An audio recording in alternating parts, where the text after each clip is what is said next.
we're looking at NFT gaming, a launch pad, which is going to be insured, but I'll explain that later, I'm pretty sure. And also a lottery utility, just to add some extra utility. And yeah, you know, we've got a bunch of characters out already. You know, a load of great partnerships. We've been launched for about, I don't know, about 5 or 6 weeks now. And the long-term goal as well is to really commercialize the whole thing and branch out into mainstream markets with things like clothing, action figures, comics, and then bring that revenue back into the coin and distribute it amongst holders. So there's a lot going on. I won't go into too much detail because I'll just, you know, Glenn, I'm sure you'll have questions, and I can go through the detail. Okay. Awesome. Well, welcome to the Wellcoin Talk community. Today we've got the AMA with PyroWorld. Mike's here, from co-founder, to talk about that. So I see on the website staking has just gone live. Could we delve into that a bit? Yeah, so we've partnered up with Banker Doge, who do staking vaults. It's quite a long-standing relationship. But yeah, so the staking went live, I think, about 3 weeks ago now, and it's gone really well. We have about 250 million tokens staked, and about 115 million, 250 million circulating, and about 115 million of them are now staked. So you know, it's a really almost 50% of all the tokens staked. So for us, it's great. You know, it creates a good price floor, and I guess it shows that the community is sort of, you know, have faith in us and trust.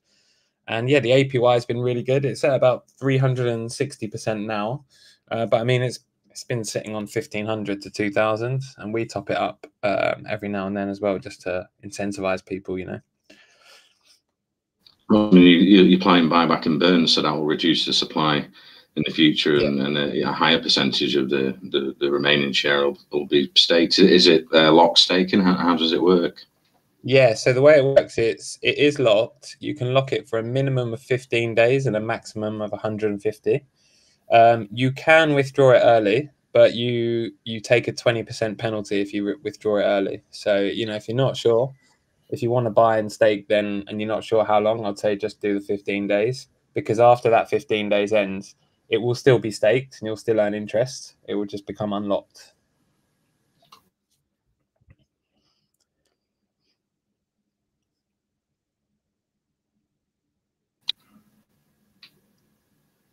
Hello?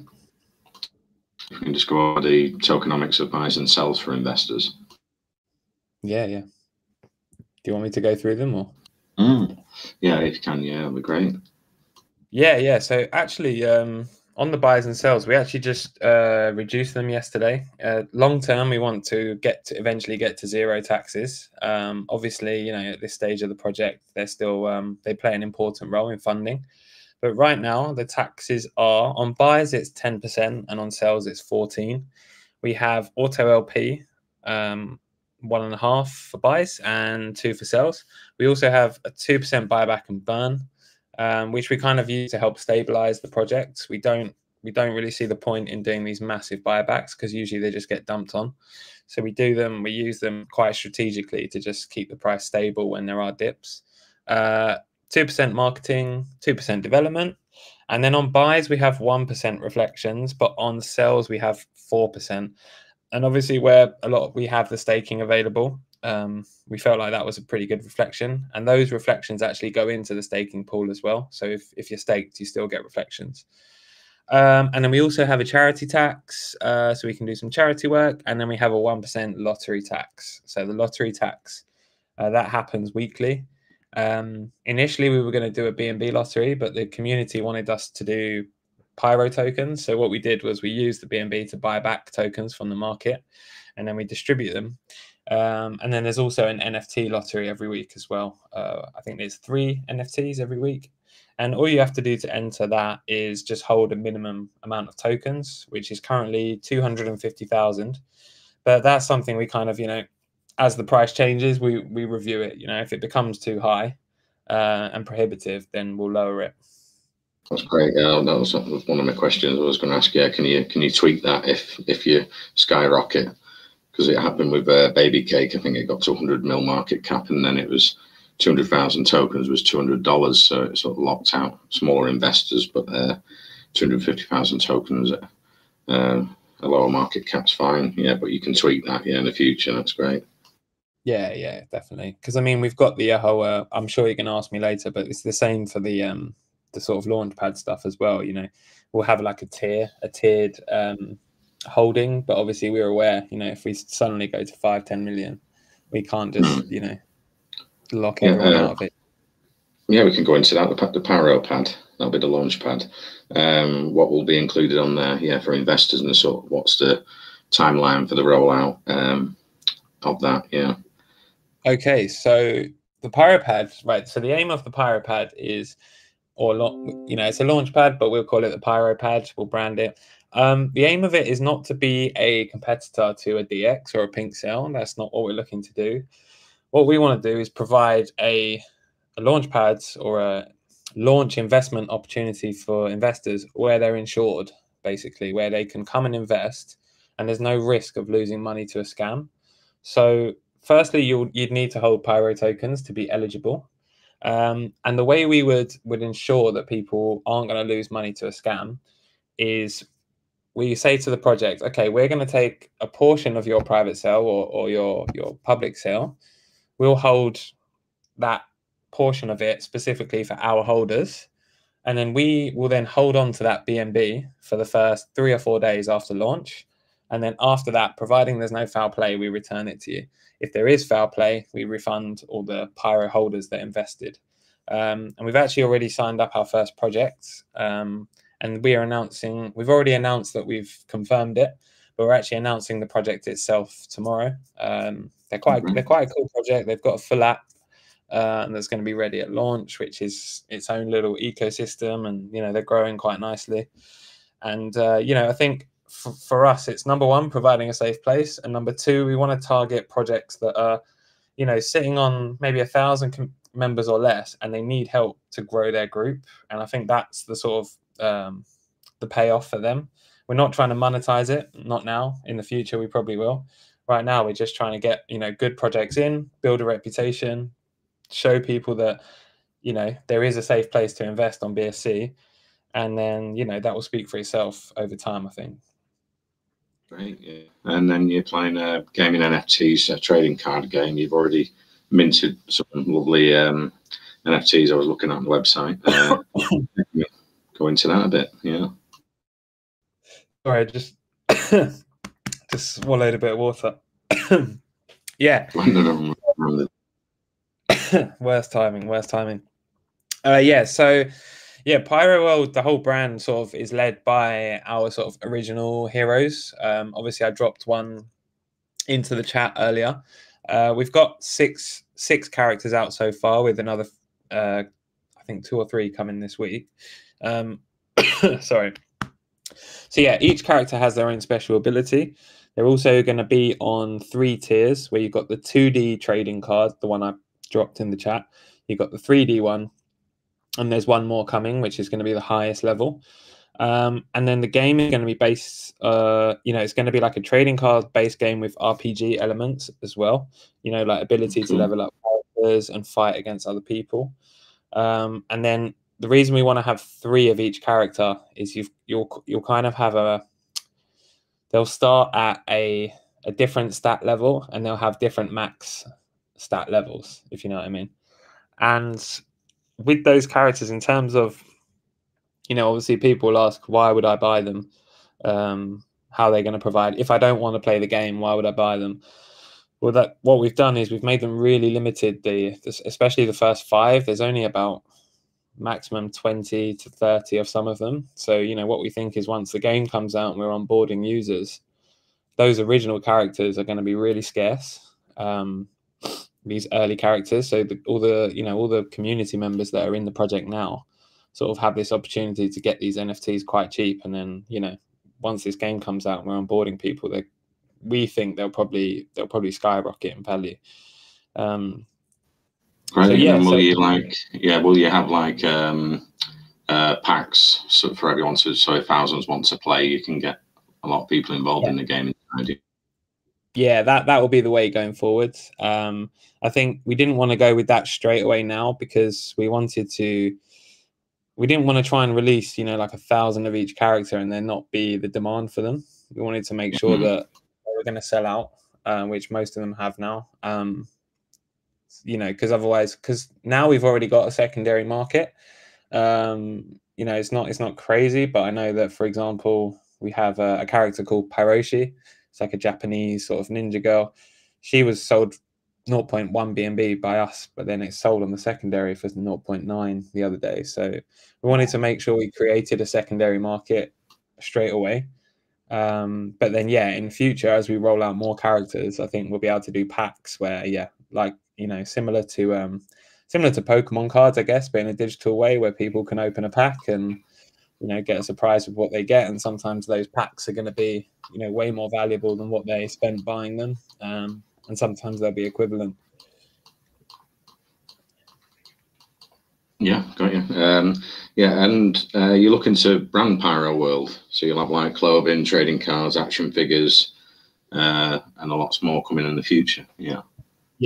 So this is like the big long-term plan.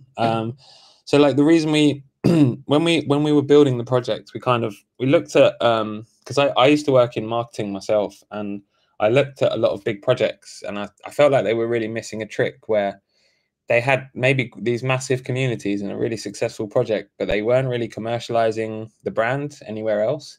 And in my opinion, if you've got a massive community there, that's the perfect position to release things on top of that help fund the crypto. And what we want to do is we want to do that. We want to release, you know, t-shirts and not sort of typical merch t-shirts. We want to release sort of clothing brand that anyone would buy, not just because they like PyroWorld. Yeah, like I said, action figures, comic books. You know, we'd love to get a TV show one day made based off the characters. And then what we do, because we're all these kind of slightly anti-establishment kind of guys on the team, and we don't like the sort of greed of corporations. So we said, why don't we, you know, when we do commercialize it, why don't we take some of those profits and then we just distribute them to holders? And you do that by market buying tokens, which raises the price, number one, and then you distribute those tokens amongst holders. So we just want to create as many sort of revenue streams for the project, but also for the holders as possible. Yeah, and you've been out nearly 5 weeks now. You've got over 1,500 holders. What's been happening? Yeah, was there a pre-sale and then the launch, and how the first 4 or 5 weeks have been going? Yeah, they've been pretty good. So we launched at about 430k market cap. I think we're on about 1.2 now. So we kind of took, after, when was it, on the second and third day, we did put some money into marketing, and you know what we saw was every time you put money into marketing and it went up, then the paper hands were dumping on it, and it was kind of becoming counterproductive. So we said, all right, let's stop that. Let's focus on the developments. We'll keep the community updated, and then once we have some developments out, then we start marketing it. That's going to make a bigger impact. So that's what we did, and I think, you know, a week ago we were up about 200% after we initiated some marketing. And we've postponed some of our marketing because we're just waiting on confirming the project that we're working with for the Pyro Pad. That's happening tomorrow, and then after that we get marketing back into full swing. Because I just think, I think number one, it's easier to bring people into the project if there's utility, and number two, yeah, your marketing is spend is going to be more efficient if, like say, if you're marketing more impressive, more utility based things. So yeah, overall it's gone good, gone well. We've got you know, we've got a lot of partnerships built up now. We're partnered with SphinxSwap, Refinable, Banker Doge. So I think we've set like a really nice foundation, and with the staking as well, we've got that price floor, and we're rolling out. We've just rolled out. Sorry, I know I'm going on a bit here. We've just rolled out the first of our partnership NFTs, which is the one I put in the chat. That's the Pyro Sphinx, and what we're doing with each of our partners is we're launching NFTs which are based on their brands and ours, and they're kind of going to form what we call the alliance within the Pyro world, and it'll be loads of cross promotion and just different opportunities to expose ourselves to each other's communities. So we're trying to build that sort of network alongside all our partners. Yeah, I'll try and pop some more of them in while we're chatting. But We're up to here now. Yeah, you've got the team received 10% of the supply, and that's locked. Is that going to unlock like monthly or quarterly to pay salaries for everyone? So right now, we pay our mods. They get paid every 2 weeks, like a small percentage. Me and Manny ourselves haven't taken any tokens yet. We don't see how it's going to benefit the project if we take tokens and sell them at this stage. I think that's something we look at once we get to a much higher position. And then some of our team we pay in cash out of some of the development tax. So no, the team are not really receiving that many tokens at the moment, and I think everyone's on the same page about that.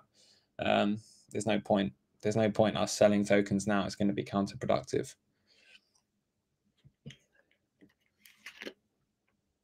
Yeah. So I can see the core team's doxed on the website. You've got yourself, co-founder, Manny's a co-founder, KY community manager, and Nat Elijah's the NFT artist. So that's great. Have you had audits done on PyroWorld? Yeah, we've had one tech rate audit. We want to get a Certic audit as well and get Skynet. That's something that's in the pipeline. I've had a meeting with them. It's not. I'll be honest. It's not number 1 priority because we want to push forward with some other development plans on the game. But yeah, it is something we will do. And yeah, on doxing, I've KYC'd with Flues Trade as well. I'm not sure that they're people would count them as an official sort of doxing partner, but where PyroWorld is verified there, that indicates that I'm KYC'd. I don't know if that helps anyone, but hopefully it does. Awesome, yeah. And then moving forward, what's the marketing plans for PyroWorld? Yeah. So yeah, we're starting an AMA store now. Obviously, you guys, this is the first one. I'm going to do quite a few AMAs over the next couple of weeks. We're going to launch a new set of PooCoin ads, CoinGecko ads, and we've got some YouTubers. We're lining up some YouTubers as well. Obviously, with a project like ours, I think it's a very visual project, and I think YouTube's a like a perfect platform to showcase it. And we're also going to be running some sort of slightly more out of the box ideas. There's one. It's unfortunate I can't actually say it yet because we haven't announced it. But there's something quite cool coming regarding NFTs. Like I said, we're doing these partnership NFTs as well to expose ourselves to these other communities. And there's quite a few more things coming as well. There's some things I don't want to say everything because I haven't announced it to the community yet. But yeah, through the week there'll be more and more being announced. Awesome. Yeah, and I see you've listed already on the P2P exchange. It's called P2P. Yeah, that's cool. When did you launch that? We launched on there. When was it? I think on Wednesday. The Wednesday just gone on P2P. Yeah. They're a good little exchange. They're not one of the huge ones, but I think it's a good start. I think once you list on one exchange, the conversation with other exchanges becomes a lot easier. And just it's lowering the barriers as well. I think one thing we've been really trying hard to do is, because obviously we all know for new people in crypto, getting to PancakeSwap, MetaMask, pasting in contracts, it can seem quite daunting.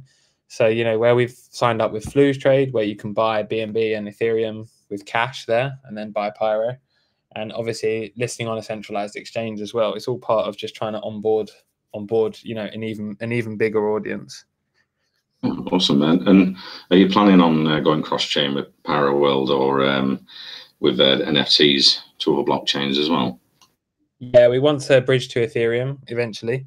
There's no timeline yet for that, I'll be honest, because like I say, there's other things taking priority, but eventually we want to get onto Ethereum. I think that if coins on Ethereum just have a better reputation to those that aren't BSC investors. There's probably a big subset of crypto investors that don't touch BSC because of the reputation it has. So I think being able to bridge to Ethereum for that reason would be good. And also Ethereum obviously has a much larger breadth of different dApps that we could then interact with. So yeah, definitely the plan is to bridge over to Ethereum at some stage. Yeah, and that's great. You've partnered with Bank of Doge. We had the pre-sale AMA here. I think raised about 5,000 BNB, and a lot of investors invested there, and so they know how the staking works and everything. Very professional company. I remember when we had the nice team. Yeah, they're good guys. I don't know if you know Paul. I speak to Paul quite a lot. They're good guys. Yeah, and I think the way their staking vaults work is actually quite smart. When I first saw them, because they have a entry and exit fee, right? It's 5% in, 5% out. But the way it works is really smart because, firstly, if you stake for the full amount, you get a 4% bonus anyway as you go in, so you effectively don't pay a fee. And secondly, those fees just keep that vault self-sustainable without the project needing to airdrop tokens to it, because while people are going in and out, it's taking small fees and then just adding it back into the vault, and it just keeps that APY really healthy, which is, a good incentive for people to stay staked, basically. Right, yeah, it was great telling us how it works, and some of the investors were thinking, "Oh, I've got to pay a tax to go in and out," but if that's supporting the vaults, then yeah, it all works out really well. And I didn't know about the bonus. Maybe they brought that in later, but for investors so yeah, I can open it up to the team now. If anyone's got a question for Mike from PyroWorld. Yeah, go ahead. And guys, I'm gonna whale coin team, or Glenn, if you don't mind, you can choose. But I've got an NFT that we can give away. I don't know if you can drop it in the chat, Glenn, just so everyone can see. Yeah, I've locked the chat, so sometimes we make people admin so they can post the stuff. But yeah, if you want to send any NFTs to me, the one you're giving away and some of the other collection, I can post them into the chat for you. Hey Glenn, yeah, I got just a couple of questions from me, if I may. So for the NFT marketplace, is that going to be on your website? Are you doing the development yourself, or are you going to use like a third-party site or something like that? Do you have any partnerships lined up for that? So right now we already use Refinable because we're partnered with them.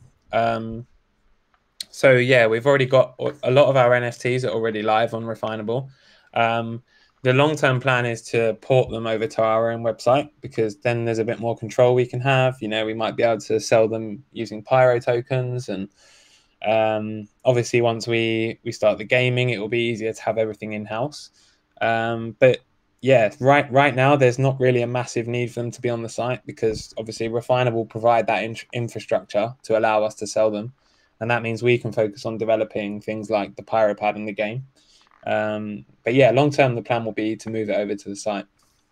Yeah, that's cool. I mean, a lot of people prefer this kind of third-party websites for NFTs anyway. So I think that's a very good route. So for the Launchpad, like one of the best features that I've heard, because we've had like a few projects that are trying to do Launchpad, and everyone has their own gimmick. But for you to actually hold some of the liquidity or some of the tokens there, that's pretty cool for investors. And you mentioned that you hold it for 2 or 3 days, but I imagine that's something that you discuss with each project individually. So if somebody comes along and says, "Hey, can you hold this for me for the next 3 months to show our investors that we're serious?" I'm guessing that's a possibility as well, right?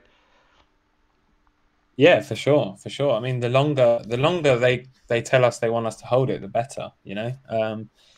But yeah, I think as long as we can say to our investors, look, we are holding this BNB for 4 days. If anything bad happens in that 4 days, you are getting a refund. Obviously, after that, we can't guarantee anything, but hopefully our vetting process will prevent that.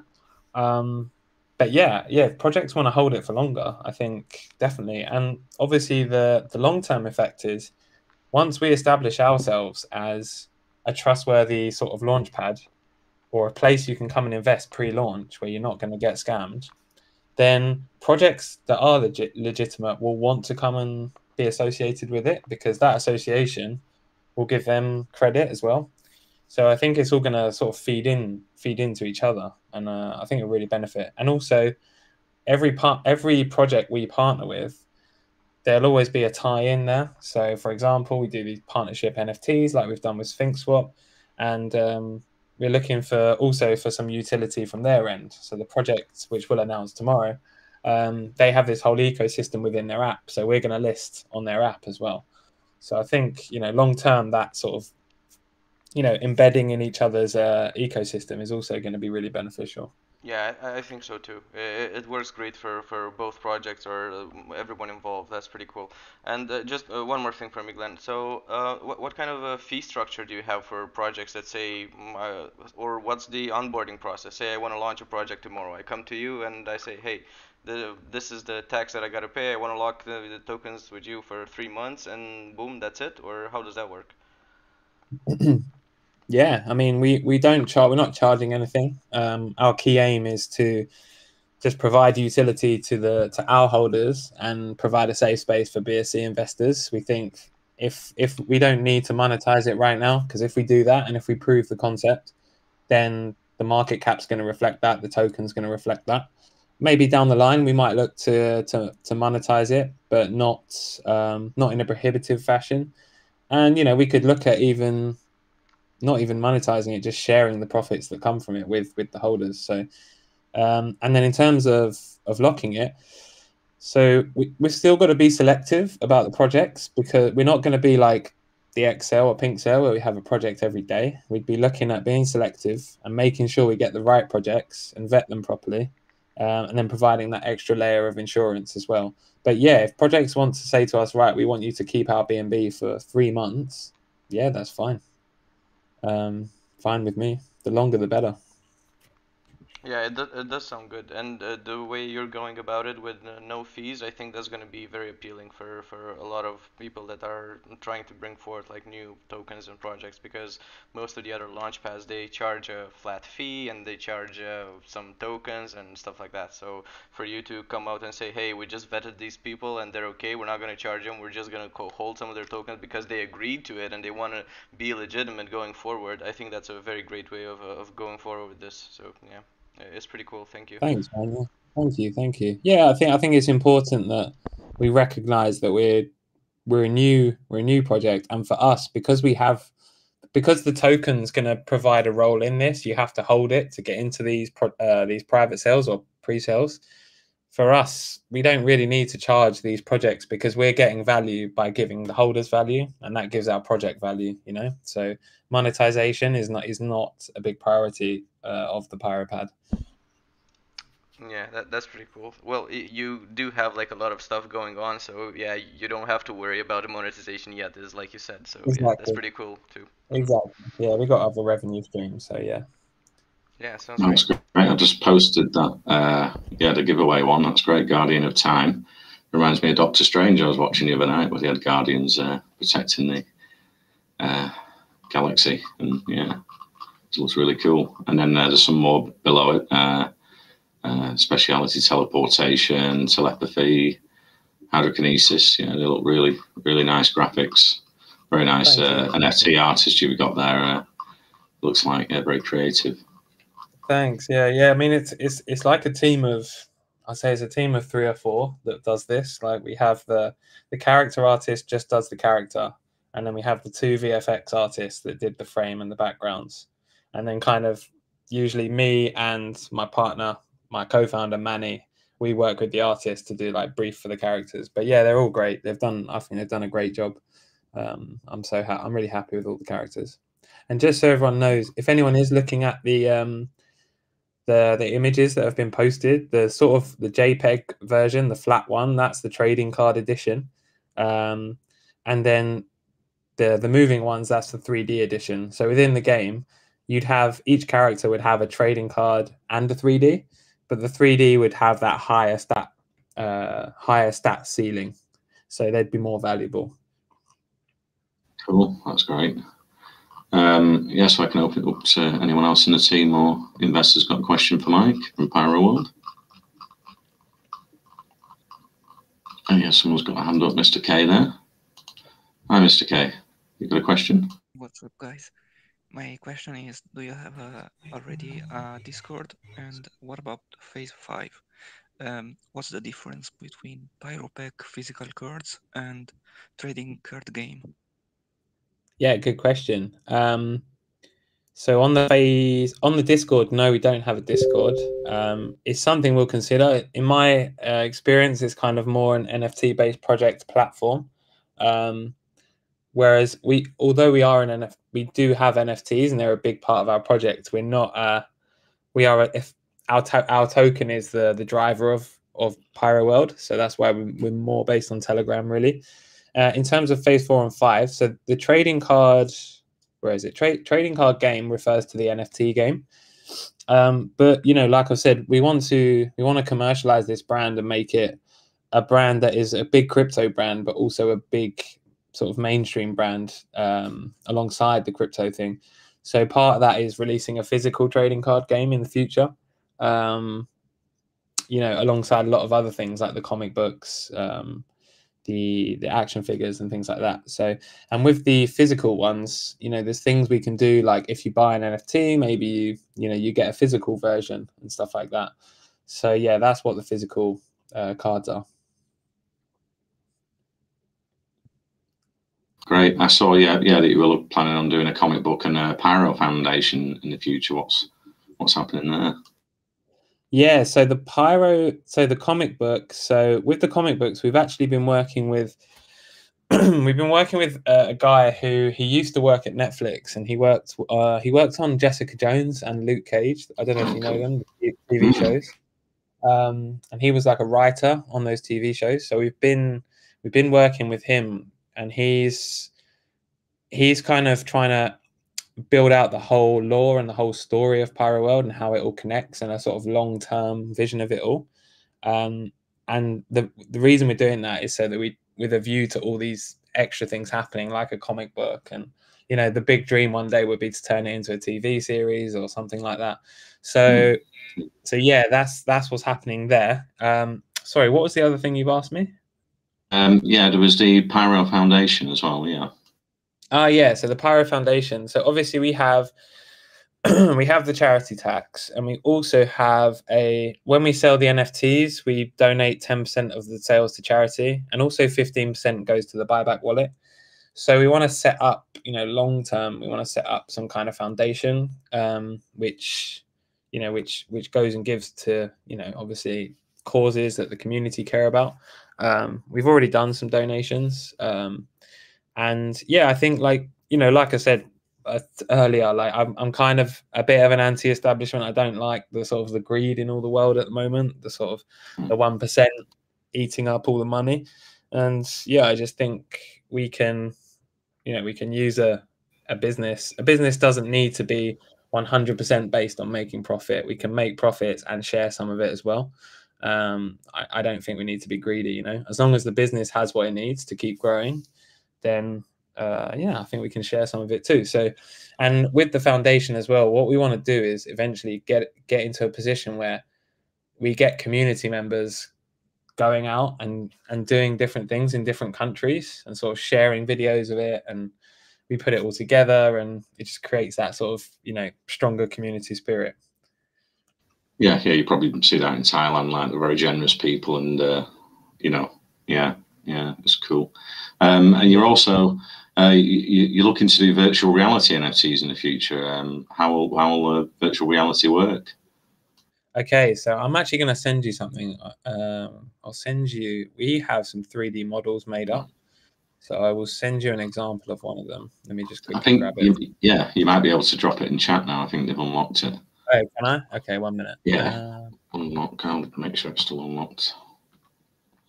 So we've got a few. This is the one I'm sending in the chat is Pyro Girl. So this is her 3D model, where she's actually fully animated.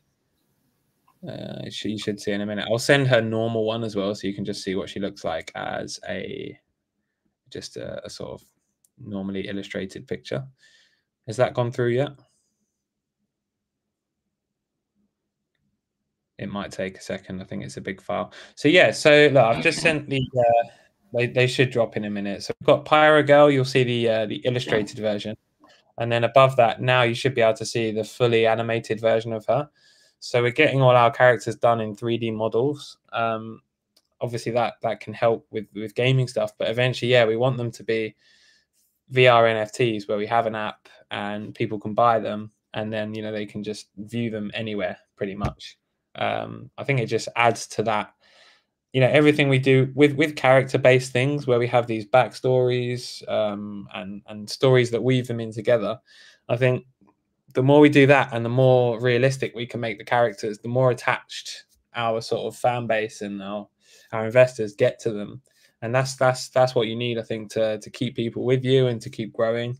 And so, yeah, I think the animated characters just really, really bring them to life.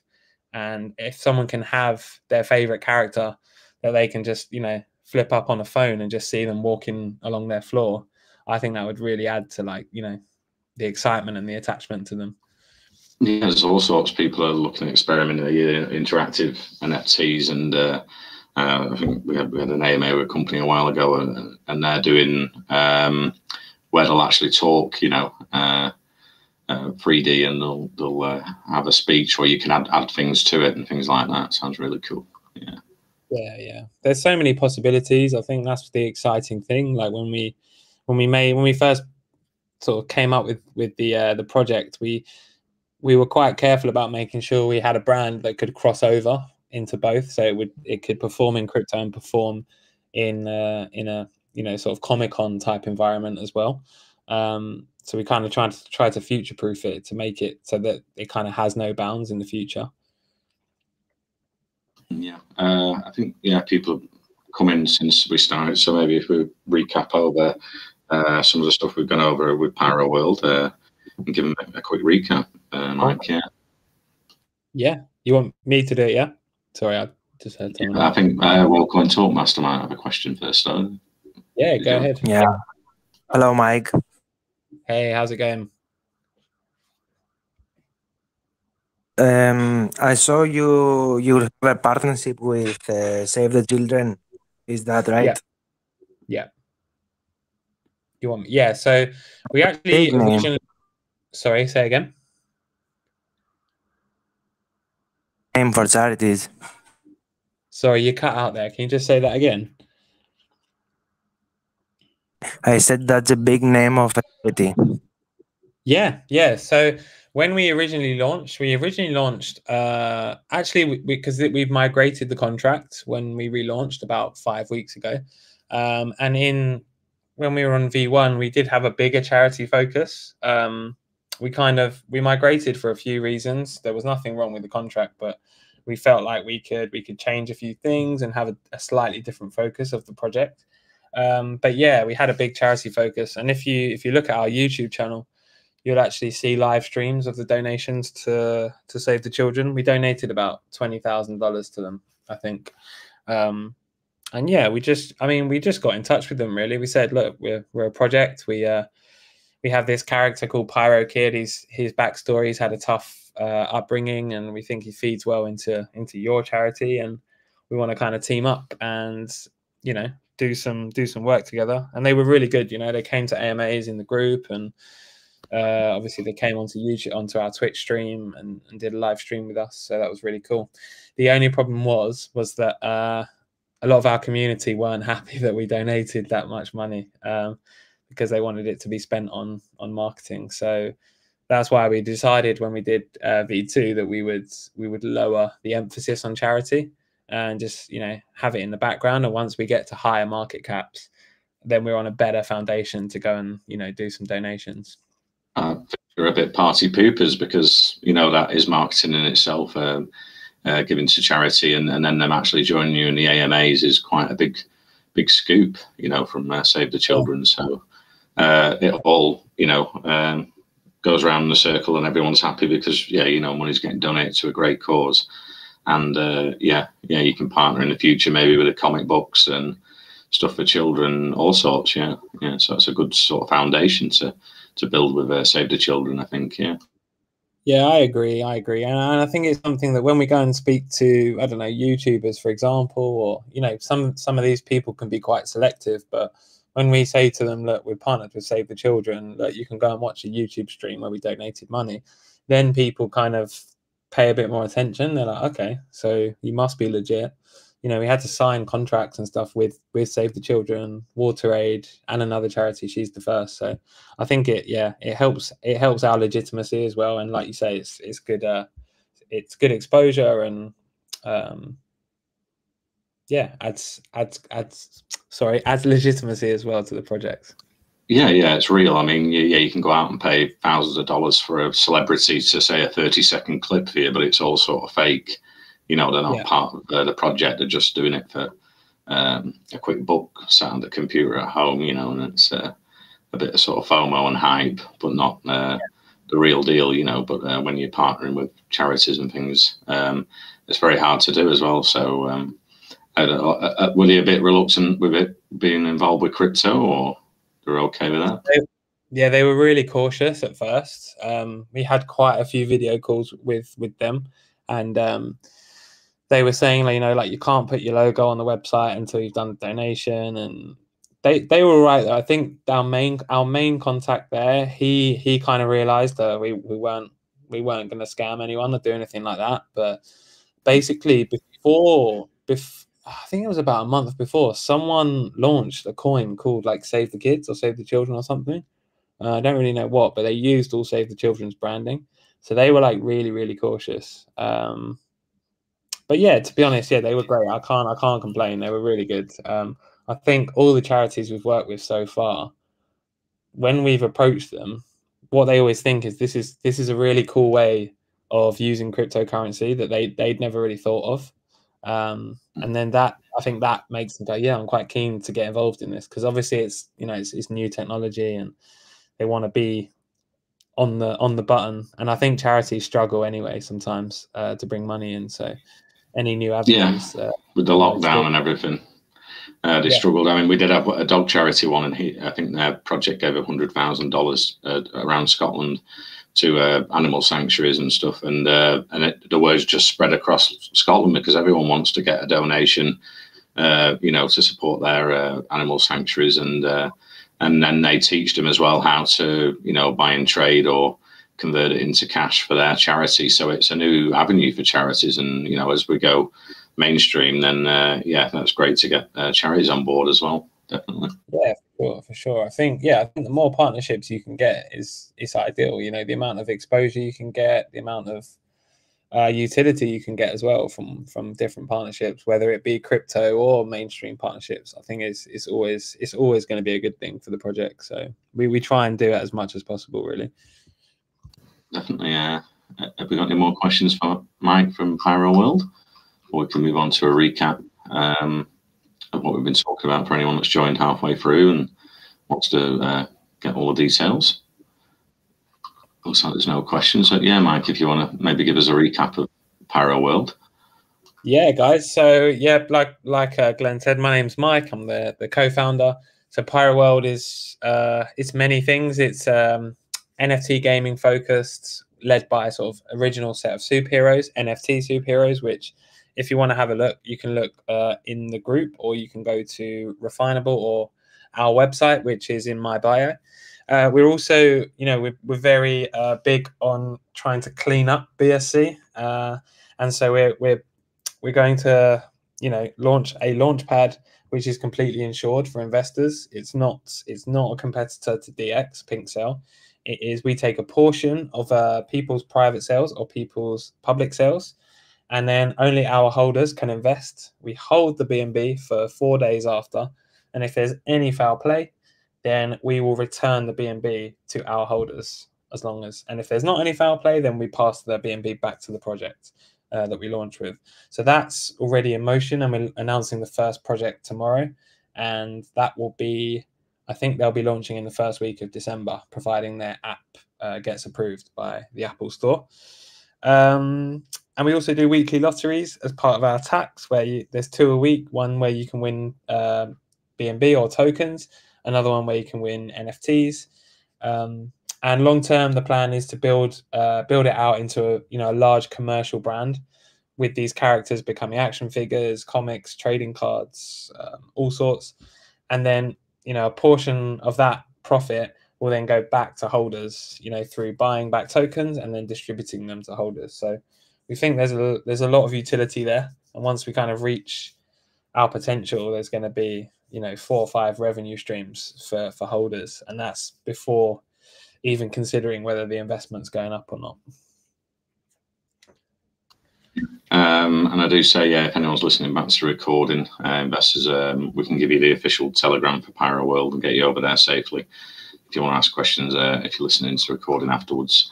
And when you've had an AMA here, so we did have Bank of Doge as well. You're always welcome back to keep us updated with the NFT trading game and the platform and the staking and the Launchpad when that comes.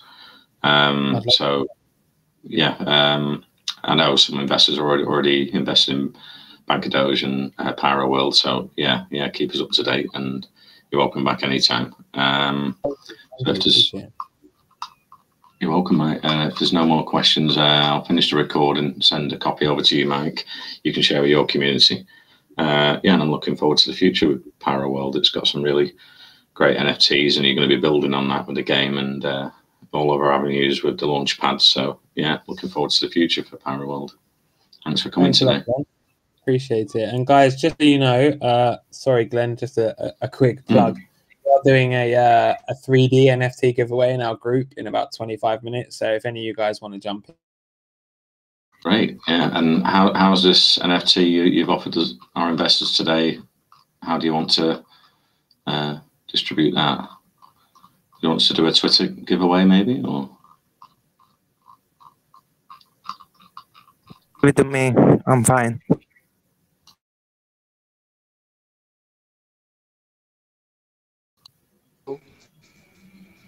Okay, Mike. Yeah, I was just saying how you wanted to do that giveaway of the NFT you kindly offered the community today. Guardian of Time. Hey guys, can you hear me? Yeah. Sorry, I was on my laptop and it just completely cut out. Yeah. If you want to do the giveaway on Twitter, yeah, that would be cool. I'm happy for you guys to determine how it gets done, but yeah, I think Twitter would be cool, or in the group. I'll leave that one up to you. Great. Yeah. I'll pass that on to the marketing team and see how they want to do it. I say thank you very much for coming today, Mike. Keep in touch. Take care. I'll send over a recording. I'll finish that now. Yeah, and I'm looking forward to the future with PyroWorld. It's a really cool project. Perfect. Thanks, Glenn. Yeah, I appreciate you guys having us on today, and yeah, hopefully we'll be back soon with some more updates. Yeah, that'd be great. Yeah, keep us updated in the text chat, and if it gets deleted, just send it over to me and I'll post it. No one deletes my stuff, so yeah. You're the head honcho over here. Yeah, well, yeah, just doing the hosting. Yeah, people enjoy it, and yeah, it's cool. Yeah, right. Yeah, it's been good talking to you.